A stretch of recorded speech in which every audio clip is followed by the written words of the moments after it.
कृष्ण और राम में श्रेष्ठ कौन है? साधकों, यूट्यूब में और इंस्टाग्राम में ऐसे अनेक चैनल्स हैं जहां पे वे बताते हैं कि श्री कृष्ण आदर्श रहित हैं इसलिए वे छोटे हैं और श्री राम आदर्श हैं इसलिए वो श्रेष्ठ हैं। कई चैनल्स ऐसा बताते हैं कि राम जी 12 कलाओं से युक्त हैं इसलिए वे कनिष्ठ हैं और श्री कृष्ण 16 कलाओं से युक्त हैं इसलिए वे श्रेष्ठ हैं। कई बार राम जी के भक्त और श्री कृष्ण जी के भक्त आपस में लड़ते नजर आते हैं, पर सच क्या है? राम जी श्रेष्ठ है या श्री कृष्ण जी श्रेष्ठ है? कृष्ण और राम में अंतर क्या है? आज इसी विषय पर बात करेंगे, तो बिना किसी देरी के वीडियो शुरू करते हैं। दोस्तों, पूरे भारत में सनातन धर्म का प्रसार करना यह हमारा मिशन है। अगर आपको हमारे प्रयास अच्छे लगते हैं तो आप हमारे यूट्यूब चैनल को जरूर सब्सक्राइब कीजिए और इस बेल आइकन को प्रेस कीजिए। साधकों, श्री राम और श्री कृष्ण जी में कोई अंतर नहीं है। इनमें ना ही कोई बड़ा है और ना ही कोई छोटा। श्री हरि एक ही है, बस अलग अलग युगों में अलग अलग लीला करते हैं इसलिए अलग नजर आते हैं। श्री राम जी ने त्रेता युग में राक्षसों का वध और धर्म की स्थापना पर ज्यादा जोर दिया और भक्तों से प्रेम का आदान प्रदान कम किया, इसीलिए उनके कलाएं कम नजर आते हैं। और श्री कृष्ण जी ने धर्म की स्थापना भी ठीक से की, नीचों का वध भी किया और उन्होंने भक्तों से प्रेम विलाप भी ज्यादा किया, इसलिए उनकी कलाएं ज्यादा हैं। ऐसा नहीं है कि राम जी ने भक्तों से प्रेम नहीं किया, पर भक्त बहुत कम समय राम जी के साथ गुजार पाए। राम जी ने भक्तों को कम महत्व दिया और अपने कर्तव्य को ज्यादा महत्व दिया। राम जी के भक्त सदा उनसे दूर रहे, इसलिए राम जी को प्रेमी भगवान नहीं कहा जाता। पर वहीं राम जी जब श्री कृष्ण जी के रूप में आए तो वे सदा भक्तों से घिरे रहे।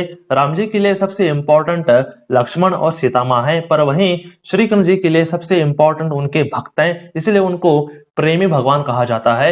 श्री कृष्ण जी की बाल लीलाएं और प्रौढ़ लीलाएं भक्तों को प्रेम रस प्रदान करती हैं, पर वहीं श्री राम जी की लीलाएं सदा आनंद प्रदान करती हैं, पर रस प्रदान नहीं करती। राम जी की लीलाएं पढ़ते पढ़ते विकार नहीं आ सकता, पर श्री कृष्ण जी की लीलाएं पढ़ते पढ़ते कोई भी ऑफेंड हो सकता है। इसीलिए अगर चरित्र की बात आती है तो राम जी याद आते हैं, श्री कृष्ण नहीं। राम जी की लीलाएं अनुकरणीय हो सकती हैं, जैसे उनके भाइयों का प्यार, माता पिता को सुख देना और एक पत्नीत्व आदि। पर श्री कृष्ण जी ने अपने माँ बाप को बड़ा कष्ट दिया, यशोदा मैया को घर भर दौड़ाना और अनेक पत्नियां रखना, ये बिल्कुल भी अनुकरणीय नहीं है।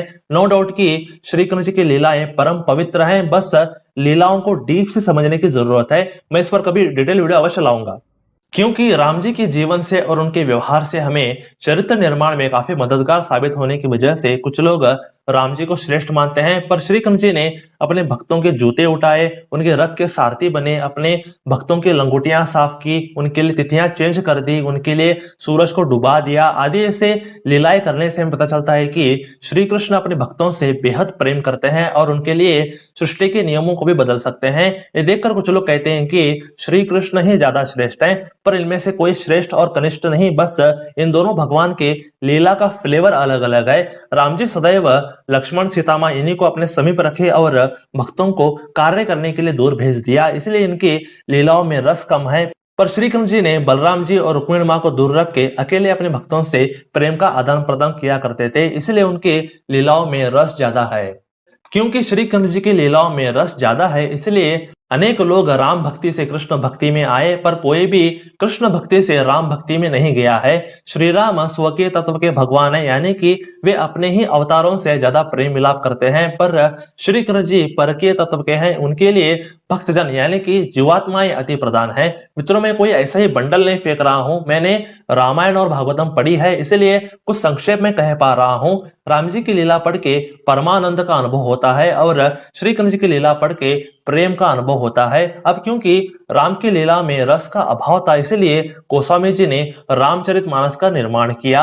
रामचरितमानस रस से भरा हुआ है। अगर आप मुझसे पूछे कि वाल्मीकि रामायण ले या रामचरितमानस ले, तो मैं आपको रामचरितमानस ही लेने के लिए बोलूंगा। अगर आप दोनों लेते हैं तो अच्छी बात है, मेरे पास दोनों भी हैं। राम जी की लीला सुनने में एक अलग ही सुख है, इसलिए मैंने 15 बार राम कथा सुनी है। पर वहीं श्री कृष्ण जी की लीला सुनते हुए दिल में एक भरोसे का भाव उत्पन्न होता है, एक आराम, एक विश्राम प्राप्त होता है कृष्ण कथा से।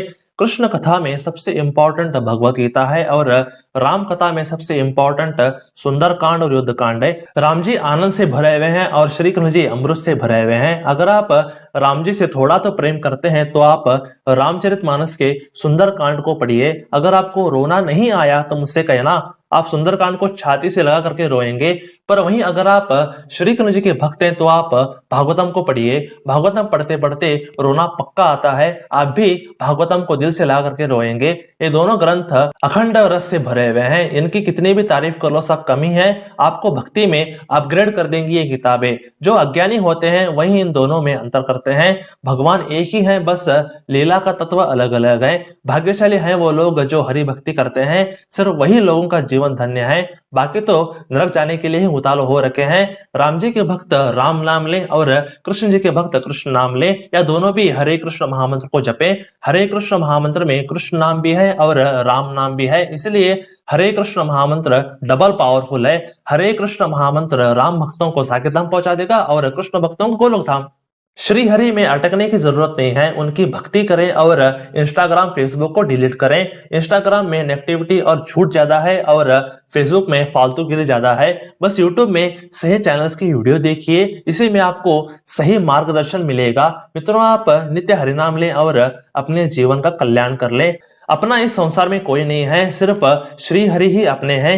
जितना जल्दी इस सत्य को मानोगे सुखी रहोगे। अगर नहीं मानोगे तो धोखाधड़ी तो है ही साथ में। अगर वीडियो अच्छी लगी हो तो शेयर अवश्य कर दें। तो आज के लिए बस इतना ही। हरे कृष्णा। दोस्तों, हम हमेशा सनातन धर्म के बारे में ऐसे ही गुप्त ज्ञान हमेशा लाते रहते हैं। अगर आपको ये वीडियो अच्छा लगा हो तो आप क्या कर सकते हैं, आप इसे लाइक कीजिए, आप इसे शेयर कीजिए अपने दोस्तों के साथ, अपने परिवार वालों के साथ, अपने रिश्तेदारों के साथ जरूर शेयर कीजिए। और थर्ड बात क्या है कि आप सब्सक्राइब जरूर कीजिए, क्योंकि आपको ऐसे ही बेहतरीन कंटेंट हमेशा इस चैनल से हमेशा मिलती रहेंगी। इसलिए आप क्या कीजिए, जरूर सब्सक्राइब कीजिए। तो stay blessed, stay awesome and go self made.